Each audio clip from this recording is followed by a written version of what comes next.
Wang Feng is one of the key influencing forces behind popular music today in China. He's been around for 20 years. He does sell out 70,000 people's stadiums. The documentary premiered in Beijing in 2017 and released on China's biggest VOD platform, iQIYI.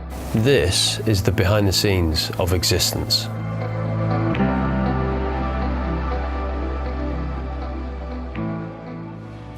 From the pioneering musicians such as Pink Floyd, Led Zeppelin and the Rolling Stones, to the album designers such as Storm Thorgerson and Aubrey Powell, young artists the world over have been influenced by their music, films and designs for decades. While I'm Beijing, including China. while I'm so good. A crucial part of the story became finding where and how this music and art made its way to China. I got chatting with this guy who owned a rock and roll music shop, and he introduced me to this local Beijing tattoo artist, and she said she was friends with a guy who claimed to be the biggest collector of Dachau cassette records in all of China. Dachau cassettes were sold through the black market in China during the 80s and 90s. What remains of this era is down to a handful of people. Whilst Wang Feng is better known for his music in the last 10 years, his earlier music provided a key insight into the mind of a young man in China in the late 1980s.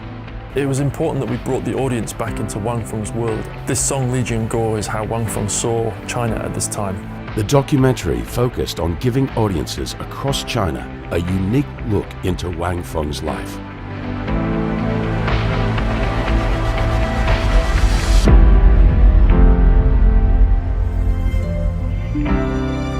Whilst well-known celebrity in China, much was still unknown about Wang Feng's life story. The deeper we got into this story, the more we realized we were dealing with something pretty big.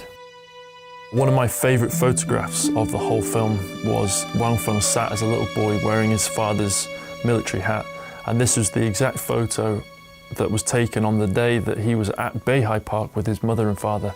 Wang Feng's story began here. A young boy born to military parents in 1971, Beijing.